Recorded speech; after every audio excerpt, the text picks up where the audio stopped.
Olá, muito boa noite. Estamos ao vivo para mais uma aula ao vivo aqui no Instagram, Maria Bruna Mota, Psicanálise com Afeto. Seja bem-vindo, seja bem-vinda. É um prazer ter vocês aqui comigo. Seja quem estiver ao vivo, quem vai ver a gravação. O importante é a gente fazer a psicanálise, a transmissão da psicanálise acontecer. Eu tento... Boa noite, Everton. E eu tento ter muito carinho nas palavras, transmitir a psicanálise com muito amor, né? Tento fazer diferente de algumas experiências que já tive, que foram muito boas, mas outras, né? Sempre tem um professor meio carrancudo e tudo bem. Há quem goste do professor carrancudo. Tá tudo certo com o som, tá dando para me ver, para me ouvir. Boa noite, Leidiane Aguiar, seja bem-vinda. Alguém me sinaliza, por favor, se o som está ok. Escreve no comentário se o som tá beleza, se tá ou se tá ruim. Vocês estão me ouvindo? Deixa eu colocar aqui o tema para fixar nos comentários. Obrigada, me sinalizaram aqui. Então, quem for entrando já vai conseguir ver o que é o tema de hoje, que mais uma vez não tem tema, né? É live sem tema específico. Como assim? Então a gente vai falar tudo solto? Não, a gente vai tentar fazer um bate-papo, fazer uma conexão entre os assuntos, né? Mas vai funcionar meio que numa associação livre, né? Essa live no formato de perguntas e respostas, ela funciona no formato livre, né? O pessoal me manda pergunta ao longo do dia, ou então as perguntas que vão sendo colocadas aqui mesmo, e eu vou respondendo, né? Tentando, me desafiando a responder, porque pode ser que eu não tenha resposta, tudo bem também, a gente não tem que ter resposta para tudo. E aquelas perguntas que eventualmente a gente não conseguir responder, seja pelo tempo, ou seja por pela dinâmica mesmo, pelo conteúdo que às vezes é muito complexo para poder explicar em poucos instantes, a gente deixa para uma outra oportunidade. Por exemplo, uma pergunta que surgiu aqui em vários momentos é de uma seguidora que acompanha muito aqui, muito querida, a gente troca bastante figurinha. Ela perguntou sobre os tempos pulsionais. Essa já é uma live que um tema que eu preferi abordar, uma live separada, e como é um tema, né, um pouco mais denso, ele tem uma delicadeza para ser tratado. Estou estudando um pouco mais, né, revisitando os conceitos para tentar transformar na linguagem mais acessível possível para vocês, e também nessa forma carinhosa que eu tento transmitir a psicanálise. Então, a previsão é para que a live dos tempos pulsionais seja no dia 31. Isso mesmo, dia 31, na terça-feira do dia 31 desse mês, tá bom? E eu vou confirmando aí ao longo do mês se vai ser nesse dia mesmo, se vai ser em outro. Tem um outro tema também que não surgiu desse momento de perguntas e respostas, que é um tema que o Papo Subjetivo sugeriu, que também é o outro seguidor que tá sempre por aqui, né? Ele sugeriu falar sobre síndrome de domingo, né? Aquela angústia que a gente fica no domingo, também vai ser um tema para uma live. Eu vou deixar uma live específica, um momento de aula, para falar só dessa síndrome de domingo, né? Isso que é nomeado como síndrome de domingo. E outros temas que também estão sendo sinalizados. Então, se seu tema ainda não foi discutido numa aula ao vivo aqui, se não foi abordado em um post, não se preocupe. No momento possível aí, no tempo lógico, ele vai se fazer, tá? Ele vai acontecer, né? Tudo, eu tento engatilhando os assuntos, às vezes com que eu já tô trabalhando, com que eu tô estudando, né? Claro que tudo em psicanálise, até o aprendizado, ele é minha associação livre, mas eu tento fazer de um jeito que tenha uma conexão, assim, para facilitar a didática de estudo. Falando em estudo, Falando em estudo, eu quero falar sobre a importância dos estudos. Os estudos teóricos, né, que são o pé do nosso tripé. Sem um dos pés aí desse tripé, a gente fica manco, nosso tripé fica manco, não tem jeito, banquinho aí, nosso banquinho de 3 pés da formação vai ficar torto, vai ficar mancando, não tem como a gente, não tem como a gente fazer, boa noite, Rogério, não tem como a gente fazer uma formação em psicanálise sem muito estudo, sem supervisão clínica e sem análise pessoal. Aí, vez ou outra, eu sempre acabo aí pegando um pouquinho mais em um pé do que o outro, enfim. Ontem e hoje eu tô falando um pouco mais de estudos, falei sobre a importância dos estudos técnicos, a gente conversou, né, sobre os livros que alguns colocaram que querem ler aí ao longo do ano. Tô conversando também sobre o aulão que vai ter, né, o pessoal tá gostando da ideia, então acho que vai ter mesmo, depois eu falo mais sobre isso. Então, hoje, antes de chegar, né, de responder algumas perguntas, queria levantar uma coisa muito importante do nosso tempo contemporâneo. As pessoas se queixam de um modo geral que não tem tempo para estudar, que não tem tempo para ler, que é muito corrido, são muitos pacientes para atender no dia. O livro que quer comprar é caro, enfim. E aí, hoje, um estudo que eu tava fazendo, não de psicanálise, que eu acho que o analista também tem que estudar outras coisas, eu escutei uma coisa que assim, é meio frase clichê motivacional, então a gente tem que contextualizar, mas eu acho que faz sentido, né? Quem quer dá um jeito, quem não quer arruma desculpa, né? Então, a gente pode jogar isso assim no seco pra qualquer coisa? Não, claro, a gente não vai virar e falar uma coisa desse jeito pro paciente, né? Mas o que essa frase clichê pode fazer a gente pensar? Quando a gente tem desejo de algo e a gente deseja verdadeiramente, a gente banca esse desejo, né? Inclusive é algo que a gente trabalha muito com os pacientes, a gente vai dar um jeito, a gente vai abrir mão daquilo que for necessário abrir mão, a gente vai escolher o que é preciso, a gente vai fazer o que é necessário para aquilo que a gente deseja acontecer. Se a gente não quer ou não quer bancar aquele desejo, a gente vai arrumar 1000 desculpas, fantasias, criar sintomas para não resolver, né? Os neuróticos adoram criar sintomas para não desejar, não é mesmo? Então, se eu posso dar uma dica, né? Não sei se é um bom significante quando a gente tá falando de psicanálise, né? Mas é o que me veio aqui à cabeça agora. Se eu posso dar uma dica para você de estudo, aproveite o seu tempo. Aproveite o tempo que você tem, aproveite o momento, faça aquilo que é possível. Como a gente trabalha na psicanálise, quanto tempo por dia você tem para estudar? Eu tenho só 10 minutos, só 10 minutos mesmo, porque é o tempo que dá durante o almoço. Boa noite, Papo Subjetivo, boa noite, Cauane, é isso mesmo? Tô aqui conversando um pouquinho antes de entrar nas respostas sobre estudo, né? Tempo de estudo.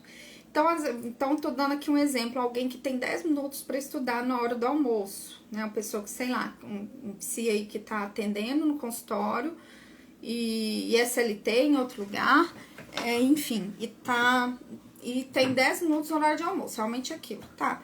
Então, se esse psi tem 10 minutos para estudar, então tira esses 10 minutos para estudar. Ou então você é aquela pessoa que leva 1 hora no transporte público para poder chegar pro consultório atender. Pega essa 1 hora e põe um podcast. Às vezes é difícil ler, assim, ônibus realmente não faz nem bem para as vistas, mas às vezes o ônibus tá muito cheio e não, às vezes a gente tem pé no cantinho, no metrô, aquela coisa, não dá nem para abrir um livro, mas aproveita esse tempo então para escutar um podcast de psicanálise, ou então ler em PDF, assistir uma gravação de live, né? Enfim, tem várias formas da gente estudar hoje. Se a tecnologia trouxe as coisas de uma forma tão acelerada que com o objetivo da gente ter mais tempo, na verdade a gente vê que tem um paradoxo, a gente acaba tendo menos tempo, então a gente tem que usar isso a nosso favor, né? Claro que é bom ficar vendo vídeo engraçado, eu, por exemplo, adoro ver vídeo de gatinho, de coelhinho, é claro que é bom, a gente não tem que só ficar lendo Freud e Lacan, e quem falo deles o tempo todo. Mas é importante que a gente encontre um momento para dar atenção para os nossos estudos, né? E é nesse desejo que eu venho aqui, né? Já quase, acho que já tem, em julho, meio do ano, aí vai fazer um ano, toda terça, agora nesse horário de 19 horas, para estar aqui com vocês, pra gente fazer a transmissão da psicanálise. Então, assim, o convite é esse. Qual é a forma possível para você estudar? Encontre uma forma de estudar dentro da sua possibilidade, do seu tempo. Não importa, gente, em psicanálise a gente não trabalha com tempo cronológico, com tempo lógico. Então não importa se você tem 10 minutos por dia ou 10 horas por dia para estudar. Separa um tempo para estudar. O Jorge, que é o diretor da escola de psicanálise, que eu sou membro, sempre fala isso. Separa um tempo para estudar. Ele sempre fala isso pra gente. Né, que a gente tem um trabalho na escola de seminários que a gente participa, e não é obrigatório participar de todos, até porque não tem como, né? Psicanálise não se trabalha com obrigatoriedade, mas com desejo. Mas há alguns critérios de estudo, né, que a gente segue na escola, e ele sempre fala, separa um tempo para estudar. Então, se você pode estudar na terça, tal horário, na quinta, aquele é o seu tempo de estudar na escola. Você não vai atender paciente naquele horário, você não vai resolver problema pessoal. A gente sabe que às vezes acontece imprevisto, mas separa um tempo para estudar, porque se a gente não separar, a gente não estuda. Se a gente não separar tempo, a gente não lê, a gente faz tudo menos as coisas importantes, né? Porque as coisas importantes, mesmo que elas demandam nosso desejo, elas demandam muito investimento psíquico, né? E o nosso aparelho psíquico aí adora pregar peças na gente, adora, né? O neurótico adora não desejar, como eu falei antes, para ficar aí no sintoma, né? Então, vamos vencer nosso sintoma, né? A gente não pode ficar sem sintoma a vida inteira, não tem como, né? O sintoma é uma condição aí do neurótico, mas a gente pode encontrar uma forma de lidar com esse sintoma, né? E aí depois vem outro. O importante é que a gente deseje, que a gente continue sempre desejando. E agora, então, feito essa introdução, bora então para as perguntas e respostas de hoje.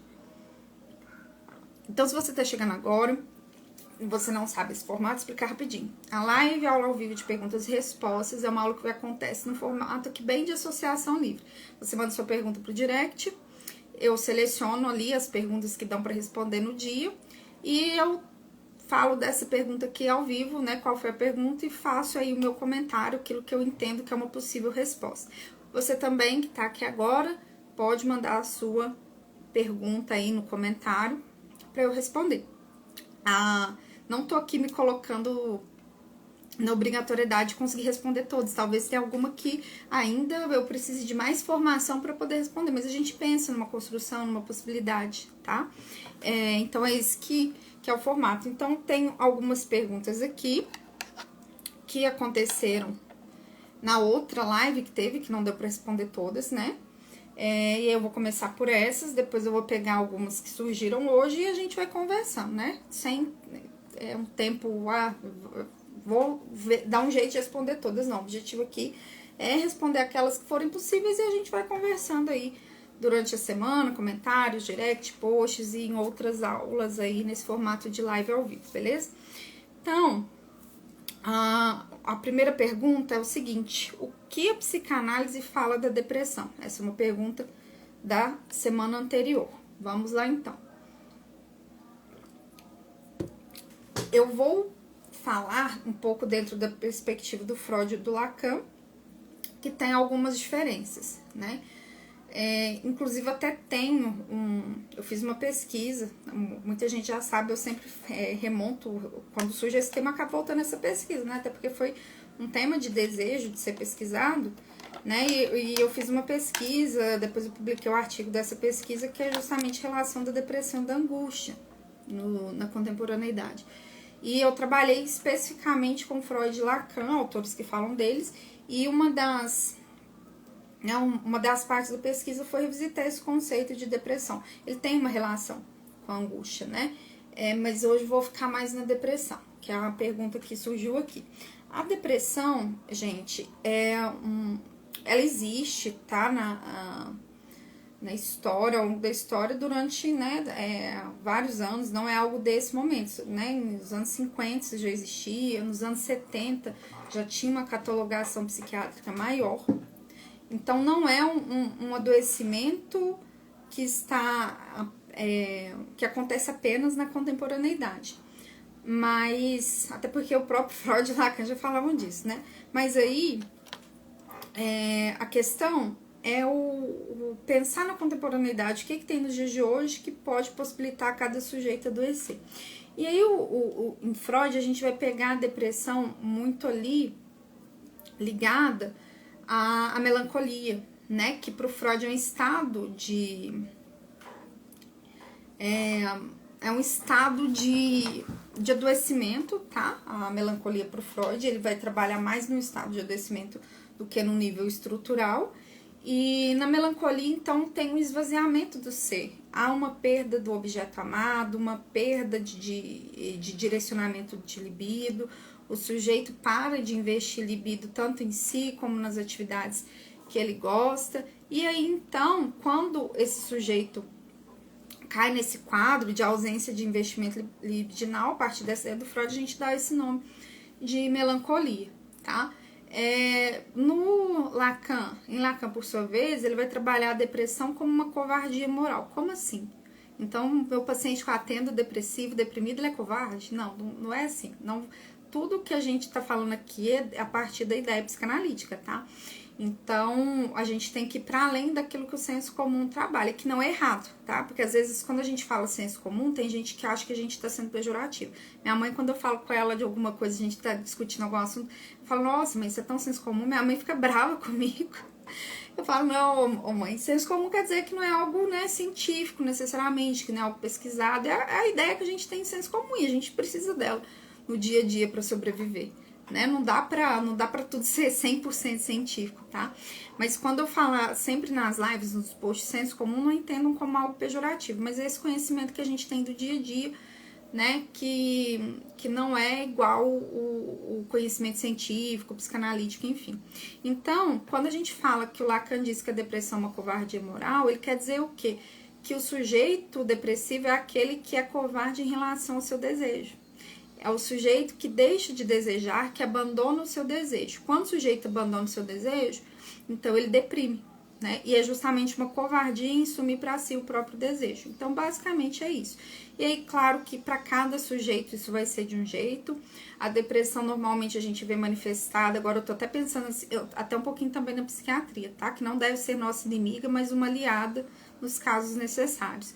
Então, a gente vê na depressão tristeza, a gente vê angústia, sintomas de ansiedade, de insônia, isolamento, mas vão ter sujeitos que vão estar deprimidos e conseguir se socializar normalmente. Quando ele fala, leva, por exemplo, um atestado para a empresa falando que tá com um CID lá de depressão, todo mundo até assusta. Né? Ah, isso é fingimento, tem gente que fala que é frescura. Não é porque a pessoa tá rindo por fora, tá alegre, que ela está feliz, né? Então a manifestação da depressão, ela vai acontecer de formas diferentes para o sujeito. Então a gente tem que ter cuidado de quando um paciente falar, tô deprimido, tô depressivo, tenho depressão, a gente não já patologizar, catalogar, é a gente perguntar para esse paciente, tá, o que você tá querendo dizer com isso? O que é depressão para você?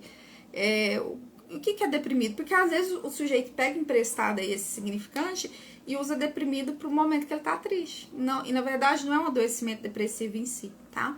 Então a gente vai escutar ali naquele caso do que se trata aquilo. Se é um sujeito tá pegando aquele significante emprestado ou se realmente tem um adoecimento da ordem de uma depressão e qual, tá bom? Vamos lá então para mais perguntas. Quem tá aqui pode colocar pergunta aí também no comentário, tá, gente? Ou pode perguntar sobre alguma coisa que eu já falei.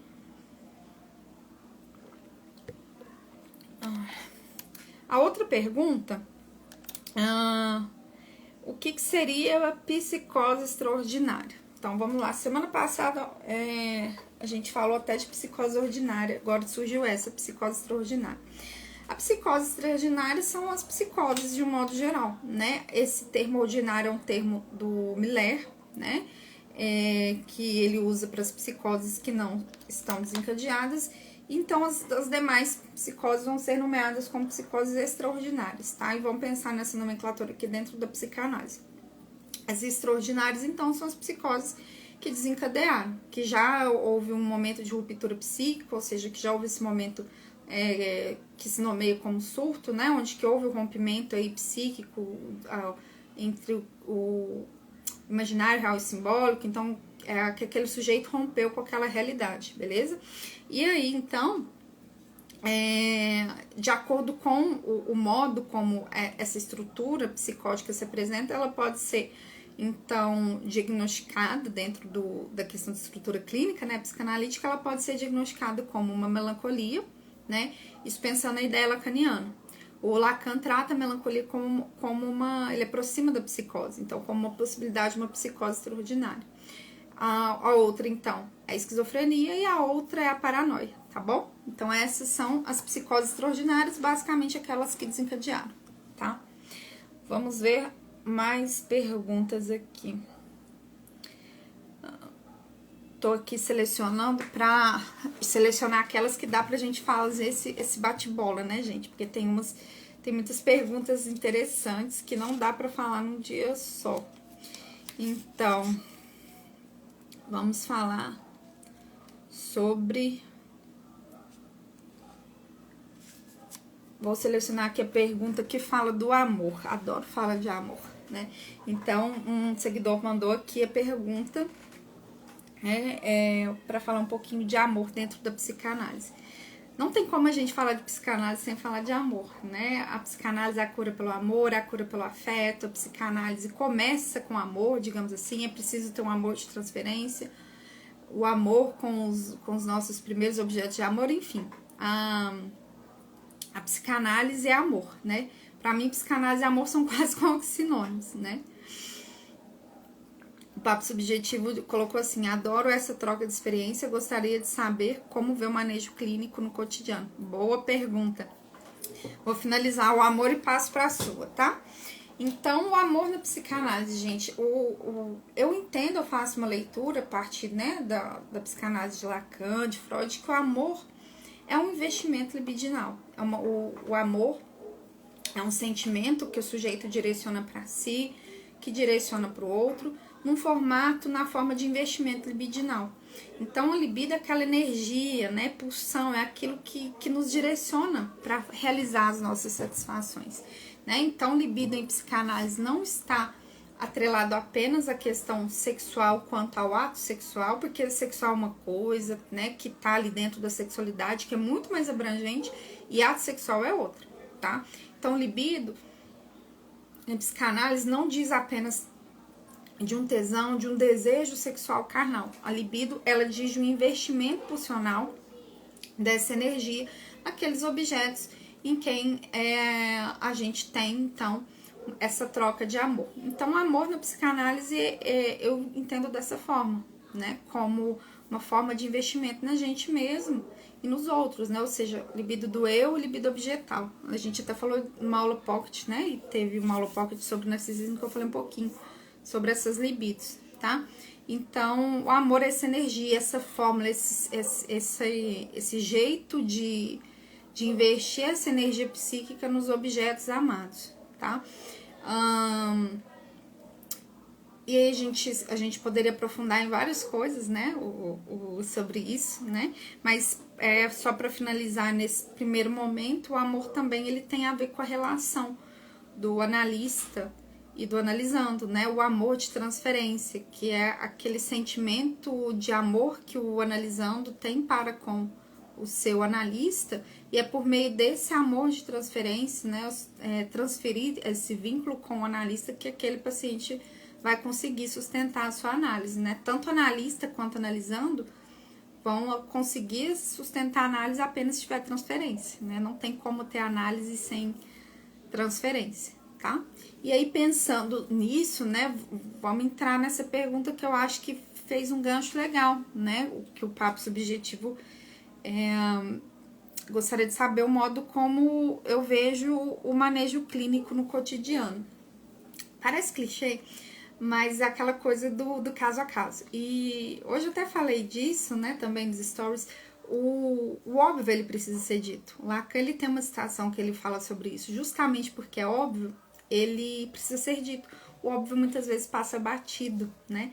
Eu não sei se vocês já tiveram essa experiência, então, por exemplo, quando eu tô dirigindo, já aconteceu de eu esquecer de um semáforo ou um radar de um lugar que eu tenho muita frequência de passar. Justamente porque fica tão óbvio, fica aquela coisa tão automática que você nem lembra, né? Então, por isso que a gente precisa apontar essas coisas que são óbvias também na clínica.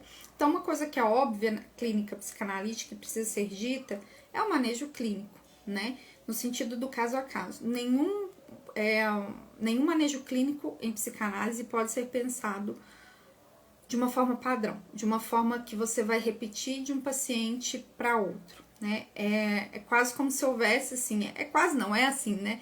Um protocolo único para cada paciente, mas a gente não faz um protocolo do tipo assim, né? Que é igual um esquema de medicação, quando a gente vê uma bula de remédio, ou se o paciente tem isso, a gente fala aquilo, não é assim, né? É uma experiência que ela só vai ser possível de ser sustentada até com a nossa análise pessoal. Conforme a gente vai trabalhando certas coisas na nossa análise pessoal, quando a gente se vê do outro lado, do lugar de analista, que o paciente fala de alguma coisa que foi parecida com aquilo que a gente trabalhou a análise, a gente, né, pensa ali muito rapidamente e talvez faça uma intervenção parecida com aquela que o analista fez com a gente, ou a gente pensa, nossa, né, na minha análise foi assim, né? Boa noite, Ana Paula. Bom te ver por aqui. Tava sumida. Sumida aqui, né? Porque tá sempre aí, deixando coraçõezinhos no post, comentando, né? No story. Então, gente, pensando nessa questão do manejo clínico, claro que isso aqui que eu tô falando, isso não acontece dessa forma, né? Eu tô lá no atendimento, enquanto eu tô atendendo, eu fico pensando em mim uma coisa, não, até porque a gente tem que ter atenção flutuante, aquela atenção de não selecionar nenhum conteúdo específico da fala do paciente, escutando, e à medida que há algumas repetições de significantes a gente pontua, ou quando o paciente fala de uma coisa, fala, mas eu já não quero falar disso não, peraí, mas você começou a falar, o que você gostaria, né? Então, é uma atenção, uma escuta nesse sentido, né? Essa escuta de atenção flutuante. O manejo clínico no dia a dia, eu acho que ele vai perpassar por essas questões, né? Eu acho que o manejo, ele começa também, eu vejo que desde ali, quando o paciente te procura, ali você já começa a fazer um certo manejo. Porque o modo como aquele paciente te procura, o jeito dele falar e como a gente vai responder a isso, pode levar esse paciente a iniciar a análise ou não, né? Então, para alguns pacientes vai funcionar muito bem você falar o preço da sessão logo de cara. Para outros não vai funcionar. Então, quando se o paciente pergunta já muito diretivo sobre o preço, talvez aquilo tenha um valor para ele, até no sentido para ele se organizar financeiramente, para poder bancar. Talvez se é um valor que ele não pode assumir, valor financeiro, né? Porque valor psíquico é outra coisa. Talvez se é um número que para ele não seja possível, na realidade dele, talvez ele não vai nem querer começar. Então, se você tem uma disposição ali para negociar com aquele paciente, dá para fazer um manejo nesse sentido. Agora, se não dá, às vezes tem pessoas que se propõem a pagar um preço que a gente vê que não dá para fazer o trabalho, né? Então, assim, talvez não dê nem para negociar, enfim, né? Então, quando a pessoa já chega perguntando direto de preço, acho que antes de falar do preço, a gente se interessar pelo paciente, né? Que o preço, o pagamento, ele é consequência, não vamos ser hipócritas, precisamos de dinheiro na sociedade que vivemos, mas o dinheiro, o pagamento vai ser consequência do trabalho que está sendo feito ali. Então, antes de falar do preço, por exemplo, eu pergunto para o paciente sobre ele, como é que ele ficou. Se chega direto no WhatsApp, eu pergunto pra ele como me conheceu, porque alguns hoje em dia já chegam, eu te vi no Instagram, gostei do seu trabalho, beleza, quero marcar o horário. Outros só chegam, oi, tudo bem, eu queria marcar um horário, quanto é? Né? Então, num caso desse, eu pergunto, né, como conhecer o meu trabalho, se a pessoa já fez um tratamento, se sabe como é, né, pra começar ali um primeiro vínculo, digamos assim. E aí eu explico, geralmente, alguns pacientes, principalmente quando não são da área. Não são psis. Isso também não é garantia de nada, não, né? Porque tem muito paciente psicólogo, quem tem paciente psicólogo, psicanalista, e sabe que às vezes são os pacientes mais, assim, que nos dão mais trabalho, justamente porque tem ali já aquele conhecimento da teoria, que acaba sendo uma resistência, né? Principalmente nos obsessivos. Mas, enfim, então, quando é um paciente que não conhece o trabalho, não conhece como é feito, né? Eu tento quebrar um gelo ali com ele, mostrar como é que é, até para já nascer um pouco aí desse vínculo. E aí eu marco o primeiro atendimento, né? E ali, então, a gente faz aqueles, digamos assim, combinados sobre o dia de pagamento, o horário, como é que vai funcionar em caso de falta, né? Falar sobre faltas é uma forma também de fazer manejo clínico. É importante, logo no primeiro atendimento, na primeira entrevista preliminar, já falar, né, sobre as faltas, que as faltas podem ser cobradas, então avisar com antecedência. Acho que em psicanálise não dá para... É a minha leitura, tá? Eu acho que não dá para trabalhar com antecedência cronológica. Como assim? Né? Quando é uma outra terapêutica, até uma consulta médica, outros trabalhos, se o cliente desiste, por exemplo, em menos de 24 horas ou 48 horas, né, ele precisa fazer o pagamento. Na psicanálise, eu acho que não dá, a gente não trabalha dessa forma, né? Então, eu, por exemplo, eu não estabeleço tempo mínimo. Se a pessoa me avisar 1 minuto antes da sessão, tudo bem, não vai ser cobrado. Quer dizer que isso também é uma regra rígida, não, né? A gente acabou de falar que é um manejo no caso a caso, mas se a pessoa me avisou, né? E assim, é um caso muito excepcional, foi, sei lá, teve um acidente, um problema de saúde na família. Conforme a gente vai atendendo os pacientes, a gente vai entendendo, a gente vai vendo se aquele paciente está engajado ou não no seu tratamento. Se é um paciente que está sempre criando subterfúgios para não falar, ou seja, para não desejar, ou se é um paciente que, quando acontecem essas coisas, são esporádicas e realmente é da ordem do imprevisto, é uma coisa da vida que a gente maneja, assim, naquele sentido com charuto é só um charuto, entendeu?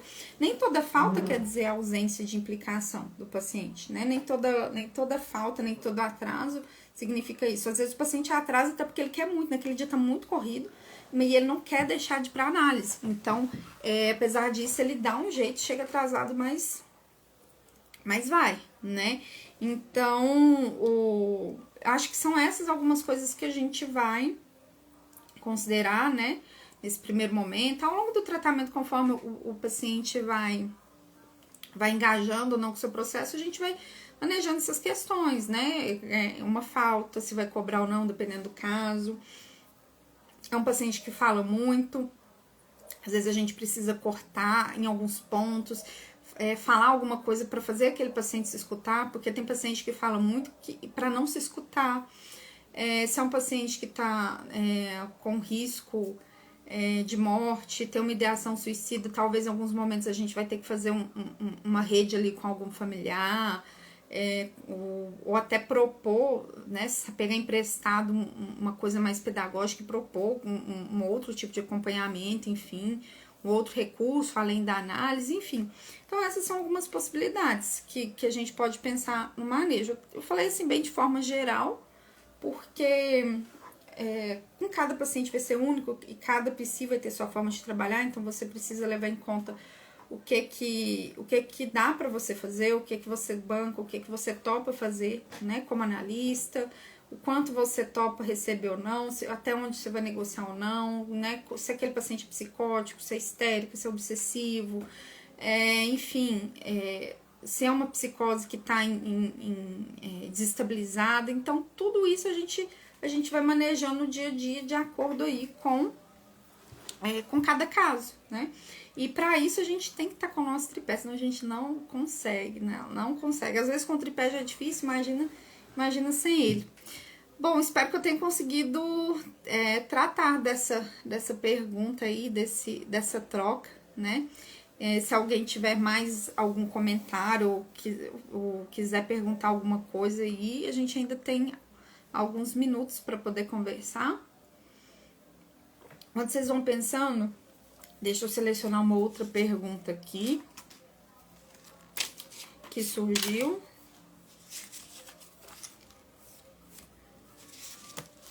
Na semana passada teve um bate-papo legal sobre amizade. Eu fiquei pensando, hoje eu tava aqui organizando alguns temas e eu pensei em um momento falar sobre amizade, laço social, fazer um link assim, né? Então, acho muito legal a gente pensar nessas questões, sabe? Do laço social, tudo que tem a ver com o dia de hoje, eu gosto muito, sabe? Então, gente, tem muita coisa interessante para falar. Eu quero selecionar alguma coisa aqui. Vou falar de uma que eu acho que tem a ver com o papo de hoje, que é uma pergunta que veio sobre o desejo, né? O que significa desejar quando a gente tá falando de desejar? Desejo é um motor, assim, acho que da análise. Eu acho que o nosso objetivo é trabalhar com desejo. Não se trata de tornar consciente aquilo que é inconsciente, porque tem coisa que não é pra ficar consciente mesmo, não. Se a gente não houvesse necessidade de alguns escamoteamentos aí no nosso aparelho psíquico, não existiria inconsciente para consciente consciente, né? E entra naquilo que a gente começou a falar, o óbvio precisa ser dito. A gente fala tanto de desejo, mas o que é desejo, gente? Né? Desejar implica, né, lidar com aquilo de mais nosso que tem, com aquilo que nos constitui enquanto sujeito. Pra gente se constituir enquanto sujeito, a gente precisa do outro, né? Aquela coisa da alienação, separação que acontece no estágio do espelho. E pra gente poder estar, né, desalienado, separado desse outro, a gente primeiro esteve colado nele. Então, talvez a gente não seja possível falar o desejo é algo totalmente individual. Claro que não, porque a gente se constitui sujeito no laço social. Mas é preciso que a gente desaliene nosso desejo do desejo do outro. Lacan fala mais ou menos assim, que o desejo do homem é o desejo do outro. O outro, no caso, o grande outro. Justamente falando disso, que o nosso desejo, ele vai nascer dessas relações, né? Mas o importante é que, de alguma forma, o sujeito coloque algo de seu no seu desejo. Que ele construa algo de seu em torno disso, que é desejar.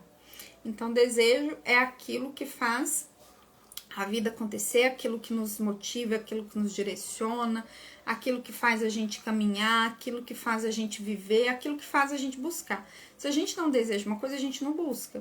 Eu não desejo, tirando em casos de compulsão, a gente não vai desejar comer se a gente não tá com fome, né? Às vezes a gente tem até uma vontade de comer alguma coisa, mas é uma vontade assim, que já é da ordem do excesso. Então, o desejo, ele é aquilo que a gente realiza e que nos deixa bem com a gente mesmo, que deixa a gente feliz, realizado e que a gente suporta também renunciar. Por quê? Para desejar algumas coisas, a gente deixa de desejar outras. Para a gente escolher uma coisa, a gente automaticamente está renunciando uma outra coisa. E para desejar precisa ter o quê? Falta. Sem falta, a gente não deseja. E aí, uma vez que eu consigo concluir um desejo meu, uma realização minha, o que a gente faz? Aquilo automaticamente já perde o mesmo investimento que tinha antes. Não quer dizer que a gente não quer mais, ou que a gente vai ver sempre numa eterna busca. Não tá falando disso, mas é no sentido que a partir do momento que se consegue alcançar alguma coisa desse desejo, então é preciso que uma nova falta apareça para desejar, pra gente ir buscando, porque se não tem esse movimento, a gente não faz o movimento de vida. Então, desejo é aquilo que faz a gente viver, né? E é o desejo que é aquilo que o analista deve buscar escutar na análise. Não é só o sofrimento, sua angústia. O papel do analista não é angustiar o paciente, não é deixar o paciente em sofrimento ou falar só daquilo que faz doer, não.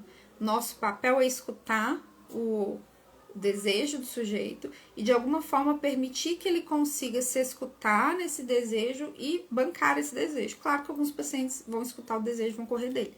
Aí é a escolha do próprio paciente, mas a gente vai tentar ofertar esse suporte para ele, né? E aí, alcançando o desejo, né, que o paciente faz a travessia da fantasia, né? Aquela questão do fantasma, da fantasia fundamental, né, que a gente pode até falar depois de fantasia fundamental no outro momento, que é um tema que daria, assim, várias e várias aulas, né? Mas é isso, então, o desejo é isso. E falando em desejo, em falta, né? A gente vai caminhar aí para a conclusão final, né? Para a gente continuar desejando mais aula, desejando mais transmissão. Então, eu sempre falo que não tem tempo cronológico de live. Já teve live que durou 20 minutos, 30. Essa hoje tem 40 minutos mais ou menos. Tem live que dura 1 hora. Teve uma que durou 1 hora e 15, né? A live aqui não tem um tempo exato, né? Porque a gente trabalha com o tempo do coração. Então, em algum momento aí que eu vejo que faz sentido, eu faço esse corte pra gente continuar desejando se encontrar mais, tá? Então, pessoal, essas foram algumas das perguntas e respostas, né? Continuem aí participando. Eu convido vocês a acompanhar o perfil. Tô colocando bastante conteúdo esses dias, né? Reels, Story, Feed, né? Pra gente fazer a formação acontecer, né? Eu tento fazer com muito carinho para dar uma oportunidade para vocês acessarem a psicanálise de uma forma afetiva, de uma forma carinhosa, numa linguagem possível, acessível para vocês. Esse é o meu objetivo aqui, ajudar vocês na formação de vocês, né? Aquele que necessitar de uma análise, eu atendo, PSIS também, aquele que precisar de uma supervisão clínica, eu estou à disposição, né? Aquele que quiser estudar alguma coisa, me chama aí no direct para a gente conversar, e aqueles que quiserem continuar vindo para esse momento e caminhar pelo perfil, super bem-vindos também. Vamos fazer essa rede de afeto psicanalítica acontecer. Então, sou muito grata a cada um de vocês que de alguma forma que prestigia meu trabalho, por me permitirem participar da formação de vocês de alguma forma, né? Sou muito grata para juntos a gente conseguir usar a rede social com mais qualidade. E antes de terminar, né? Fiz uma enquete, me surgiu uma ideia de fazer um aulão aí sobre neuroses, que é um tema que eu gosto muito de falar, sempre que eu falo, o pessoal gosta também, vocês gostam, comentam, e teve gente que falou que quer, e pelo visto, então, a gente vai ter aulão de neuroses nesse mês de janeiro, tá? Então, continue acompanhando os stories, o feed, para saberem mais sobre essa aula, sobre esse aulão aí que vai ter de neuroses, tá? Em breve eu dou mais detalhes, falo de data, do planejamento, e até lá a gente continua interagindo, beleza? Então, muito obrigada, um abraço aí com afeto para vocês, a gente se vê ao longo da semana, e até terça-feira que vem, 19 horas, para mais uma aula viva aqui no Instagram. Beijo, pessoal!